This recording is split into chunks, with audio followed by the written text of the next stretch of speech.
One of the first places we came when we arrived in Hamburg was Helmuth Hübener Gang, or the Helmuth Hübener Alley. I love that there's a school, elementary school adjacent to it.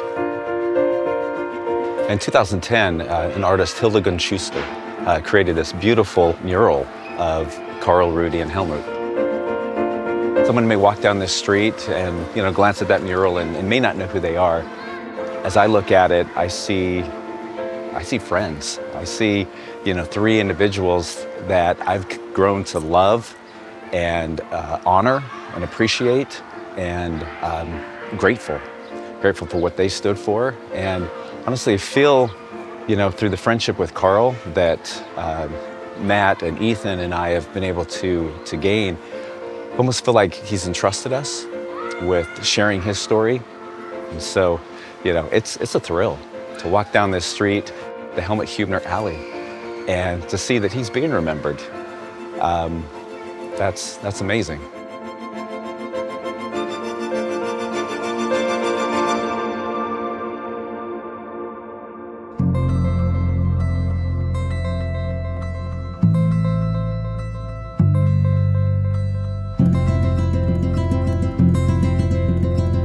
So this exhibit, You May Not Know Him But, that's the title, was created by an artist, Cordula Ditz, who really took all these elements of the time of Helmuth Hübener, contemporary elements like these old radios, and some of the flyers, some of the images that we know of Helmuth and the Helmuth Hübener group, and put it into a collage of sorts.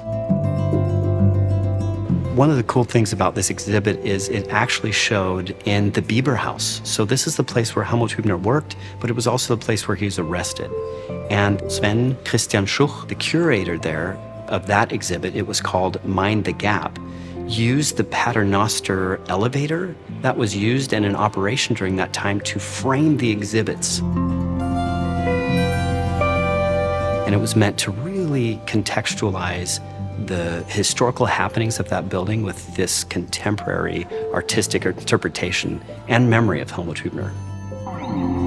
The idea that Helmuth Hübener is in a major exhibit in Hamburg and fills up a whole room, to me, is really poignant. And I think that's what makes this exhibit exciting.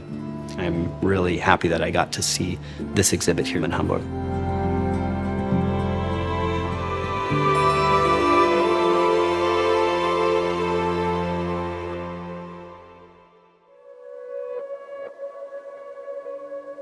I heard we were going to this place. It's a school that teaches administration processes to young students, and I really didn't know what to expect. And then you open up the doors, and right in front of us is this whole hallway dedicated to Helmuth.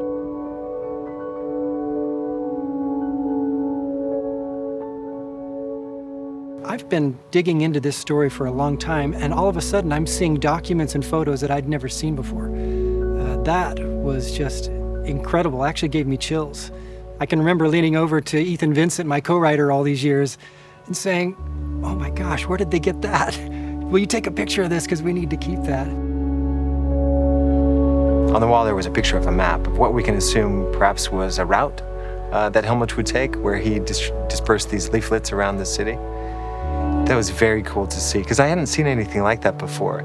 But I'm in Hamburg, I'm going over these bridges, looking at the canals, looking at these older buildings that remain, and just imagining Helmuth going along these narrow streets across these bridges, dispersing these leaflets. I know it's a very cinematic, romantic way to think about it, but for Helmuth, that was life.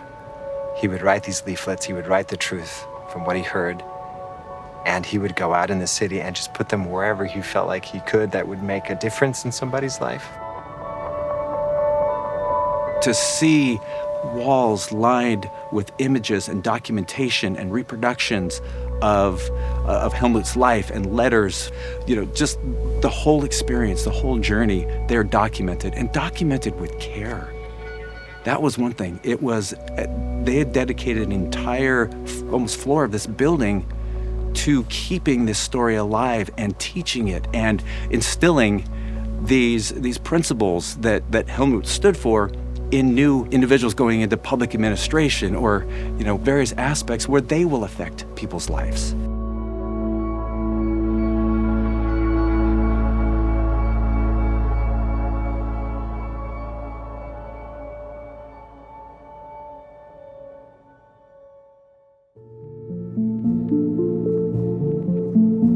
On the day before the commemoration of Helmuth's execution, so on October 26th in Hamburg, we were able to go to a school that is called the Helmuth Hübener School. It used to be named after a street nearby, and they wanted something meaningful, and so they had a vote, and they voted that Helmuth Hübener would be the name of their school. Wir haben den Schriftzug Helmuth Hübener uns angeschaut, beziehungsweise das hat eine Lehrerin gemacht und hat einfach in dem Schriftzug Mut üben entdeckt und hervorgehoben. Und das ist wirklich gelungen. Wenn Sie hier bei uns Schüler und Schülerinnen fragen, dann verbinden Sie mit Helmuth Hübener Mut üben. Wir leiten auch von diesem Motto ab, dass wir gegenseitig uns helfen. Also jeder Schüler, jede Schülerin unterschreibt am Anfang des Jahres, ich hole Hilfe. Heißt, ich zeige Zivilcourage wie Helmuth Hübener. They had an event where it was all about remembering Helmuth, his resistance activities, those that it had impacted. Sitting in that room, surrounded by people of so many different races and ethnicities, talking about this young teenage resistance fighter and remembering him and honoring him, these teenage kids that were Helmuth's age and some of them even younger, standing up and reciting poetry that they had written in his honor or works of art or something that they had written about him or expressing how it was impactful and what it means to them today was just incredible. Und am 27.10. um 20:13 Uhr in Berlin-Plötzensee fiel das Fallbeil auf den jüngsten hingerichteten Widerstandskämpfer Deutschlands.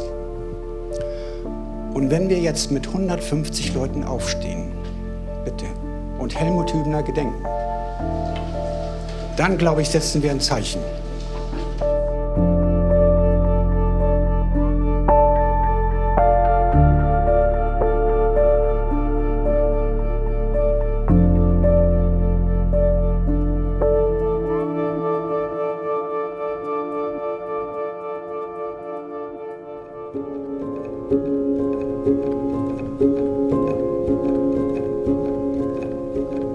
Practice courage.